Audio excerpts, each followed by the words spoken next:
Friends, welcome back to our channel. అందరికీ నమస్కారం అండి.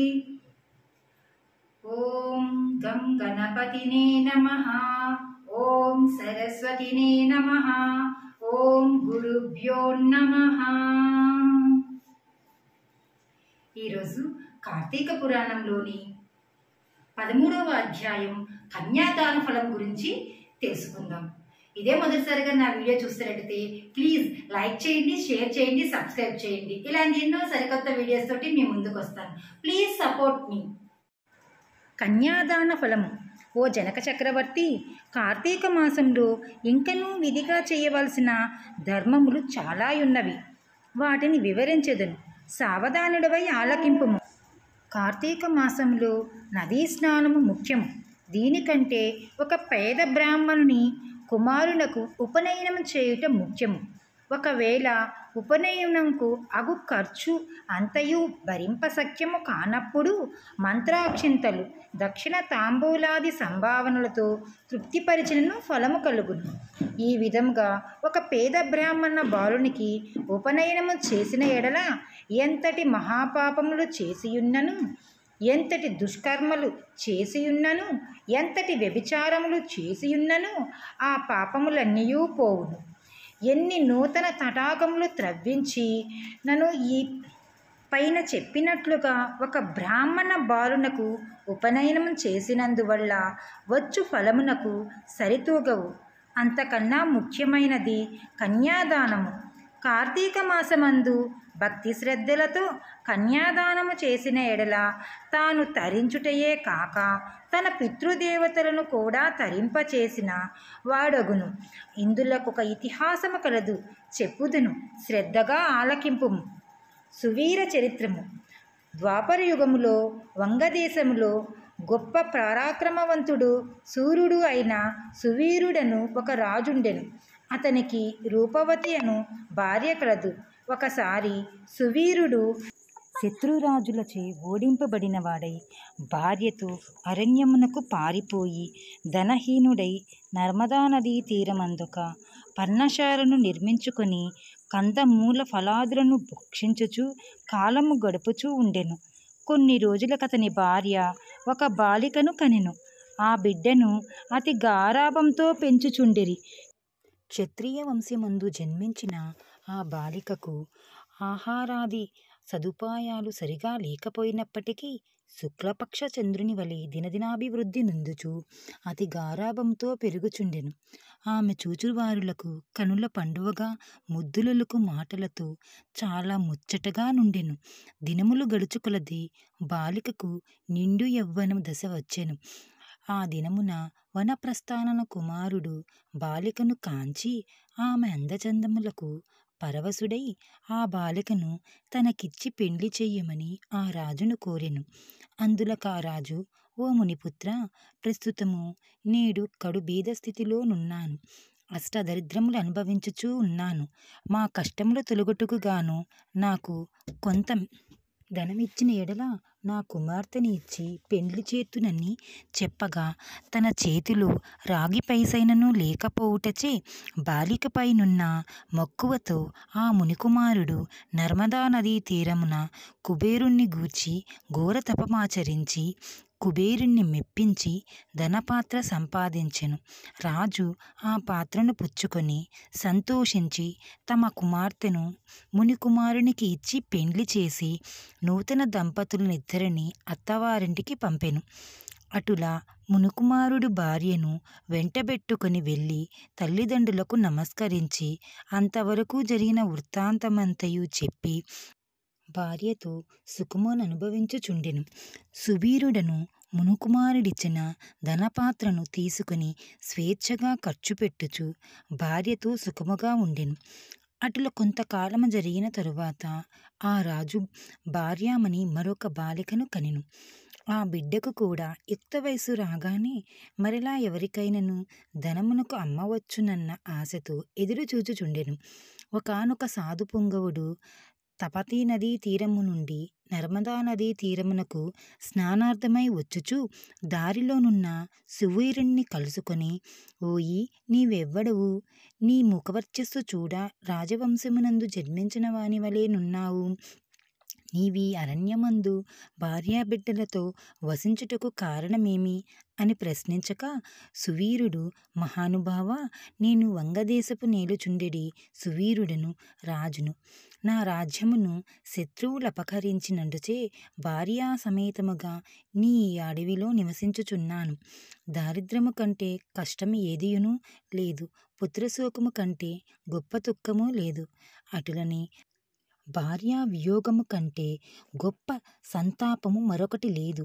అందుచే రాజభ్రష్టుడైనందువలన ఈ కారడవిలోని సకుటుంబంగా బ్రతుకుచున్నాను. నాకు 2 కుమార్తెలు.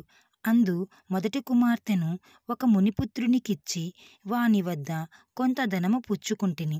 దానితోనే ఇంతవరకు కాలక్షేపం చేయుచున్నాను అని చెప్పగా, ఓ రాజా, నీవు ఎంతటి దారిద్రుడవైనను ధర్మసూక్ష్మములు ఆలోచింపక కన్య నంపుకుంటివి. కన్యా విక్రయము మహాపాతకములలో నొకటి. కన్యను విక్రయించిన వారు అసీపత్రవన మను నరకమనుభవిందురు. ఆ ద్రవ్యముతో దేవముని పితృదేవతా పిత్రార్థం ఏ వ్రతము చేసినను వారు నశిద్దురు. అంతియునే కాక కన్యా విక్రయము చేసిన వారికి పితృదేవతలు పుత్ర సంతతి కలగకుండా శపిద్దురు. అటులనే కన్యను దానమిచ్చి కొనిన పెండ్లాడిన వారు చేయు గృహస్థ ధర్మములు వ్యర్థమగుటయే కాక అతడు మహానరకముననుభవించును. కన్యా విక్రయము చేసిన వారికి ఎట్టి ప్రాయశ్చిత్తము లేదని పెద్దలు ఒక్కి నొక్కించి ఉన్నారు.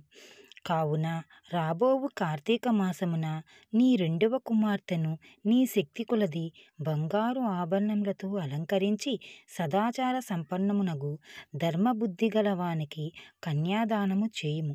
అట్ల చేసిన ఎడల గంగా స్నానముచరించిన ఫలము, అశ్వమేధ యాగము చేసిన ఫలము పొందుటయే కాక మొదట కన్యను అమ్మిన దాని పాప ఫలము కూడా తొలగిపోవును అని రాజునకు హితోపదేశము చేయగా, అందుకు రాజు చిరునవ్వు నవ్వి, ఓ మునివర్య, దేహసుఖము కంటే దాన ధర్మం వల్ల వచ్చిన ఫలము ఎక్కువ. తాను బ్రతికియుండగా భార్యాబిడ్డలతోనూ సిరి సంపదలతోనూ సుఖముగా ఉండక చనిపోయిన తరువాత వచ్చేటి ఏదో మోక్షము కొరకు ప్రస్తుతమున్న అవకాశమును చేతులారా జారవిడుచుకోమంటారా? ధనము బంగారము కలవారు ప్రస్తుతము లోకములు రాణింపగలరు. కానీ ముక్కు మూసుకొని నోరు మూసుకొని బిక్క చిక్కి శల్యమయ్యున్న వారిని లోకము గుర్తించునా, గౌరవించునా? ఐహిక సుఖములు గొప్ప సుఖములు కాన నా 2వ కుమార్తెను కూడా నేనడిగినంత ధనమును ఎవరి ఇద్దురో వారికే ఇచ్చి పెండ్లి చేయుదును, కాని కన్యాదానము మాత్రం చేయును అని నిక్కచ్చిగా నుడివెను. ఆ మాటలకు సన్యాసి ఆశ్చర్యపడి తన దారిన తాను వెడలిపోయెను. మరికొన్ని దినములకు సువీరుడు మరణించెను. వెంటనే యమభటులు వచ్చి వానిని తీసుకుని పోయి యమలోకములో అసిపత్రవనం అను నరక భాగమున పడవేసి అనేక విధములుగా బాధించిరి. సువీరుని పూర్వీకుడైన శృతికీర్తి అను రాజు ధర్మయుక్తముగా ప్రజలను పాలించి ధర్మాత్ముడై మృతి చెందిన పిమ్మట స్వర్గమందు సర్వసౌఖ్యములను అనుభవించుచుండెను. సువీరుడు చేసిన కన్యావిక్రమం వలన ఆ శృతికీర్తి కూడా యమకింకరులు పాశములతో బాధించి స్వర్గము నుండి నరకములోనికి తీసుకుని వచ్చిరి. అంతటా శృతికీర్తి, నేనెరిగినంతవరకు ఇతరులకు ఉపకారమే చేసిన దానను, దానధర్మాలు యజ్ఞయాగాదనులు యొనర్చియున్నాను. నాకీ దుర్గతి ఏల కలిగెను నని మనమునందుకొని నిండు కొలువుతీరియున్న యమధర్మరాజు కడకేకి నమస్కరించి, ప్రభు, నీవు సర్వజ్ఞుడువు, ధర్మమూర్తివి, బుద్ధిశాలివి, ప్రాణికోటినంతను సమానంగా చూచుదువు. నేనెన్నడూ ఏ పాపము చేసి ఉండలేదు. నన్ను స్వర్గలోకము నుండి నరకమునకు తోడ్కొని వచ్చుటకు కారణమేమి సెలవియ్యండు అని ప్రాధేయపడెను. అంత యమధర్మరాజు శృతికీర్తిని గాంచి, శృతికీర్తి, నీవు న్యాయమూర్తివి, ధర్మజ్ఞుడువు, నీవెటువంటి దురాచారములను చేసి ఉండలేదు. అయిననేమి నీ వంశీయుడగు సువీరుడు తన జ్యేష్ఠపుత్రికను ధనమును కాసించి అమ్ముకొనెను. కన్యనమ్ముకున్న వారి పూర్వీకులు ఇటు 7 తరముల వారు, అటు 7 తరముల వారును వారెంతటి పుణ్యపురుషులైనను నరకమును అనుభవించుటయే కాక నీచ జన్మములెత్తవలసి యుండును. నీవు పుణ్యాత్ముడవైనను ధర్మాత్ముడవైనను నేనెరుగుదును. కాని నీకొక ఉపాయము చెప్పెదను. నీ వంశీయుడగు సువీరునికు మరి ఒక కుమార్తె కలదు. ఆమె నర్మదా నదీ తీరాన తన తల్లి వద్ద పెరుగుచున్నది. నా ఆశీర్వాదము వలన నీవు మానవ శరీరము దాల్చి అచటకు పోయి ఆ కన్యను వేద పండితుడను శీలవంతుడగు ఒక విప్రునికి కార్తీక మాసమున సాలంకృతముగా కన్యాదానము చేయించిన అటులు చేసిన ఎడల నీవు పూర్వీకులు సువీరుడు మీ పితృగణములు కూడా స్వర్గలోకమును కేగుదురు. కార్తీక మాసంలో సాలంకృతముగా కన్యాదానం చేసిన వాడు మహాపుణ్యాత్ముడగును. పుత్రికా సంతానం లేనివారు తమ ద్రవ్యముతో కన్యాదానం చేసినను లేక విధి విధానముగా ఆంబోతునకు వివాహమునర్చినను కన్యాదాన ఫలంబును కనుక నీవు వెంటనే భూలోకమునకు ఏగి నేను తెలిపినట్లుగా చేసితివేని ఆ ధర్మకార్యము వలన నీ పితృగణములు తరించును. పొయ్యి రమ్ము అని పలికెను. శృతికీర్తి యమునకు నమస్కరించి సెలవు తీసుకుని నర్మదా తీరమున ఒక పన్న కుటీరములో నివసించుచున్న సువీరుని భార్యను కుమార్తెను చూచి సంతోషపడి ఆమెతో యావత్ విషయములు వివరించి కార్తీక మాసమున సువీరుని 2వ కుమార్తెను సాలకృత కన్యాదాన పూర్వకంగా చతుర్వేదాలు చదివిన ఒక బ్రాహ్మణ యువకునికి ఇచ్చి అతి వైభవముగా వివాహము చేసెను. అటుల కన్యాదానం చేయుట వలన సువీరుడు కూడా పాప విముక్తుడై స్వర్గలోకములో నున్న పితృదేవతలను కలుసుకొనెను. కన్యాదానము వలన మహాపాపములు కూడా నాశనమగును.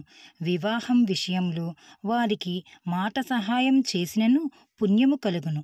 కార్తీక మాసమున కన్యాదానం చేయవలసి ఉన్న దీక్ష పూని ఆచరించువాడు విష్ణు సాన్నిధ్యమును పొందును. శక్తి కలిగి ఉండి ఉదాసీనతను చూపువాడు శాశ్వత నరకమును కేగును. త్రయోదశాధ్యాయము 13వ రోజు పారాయణం సమాప్తం. సర్వే జనా సుఖినో భవంతు. సర్వ సన్మంగళాని భవంతు. శుభం భూయాత్.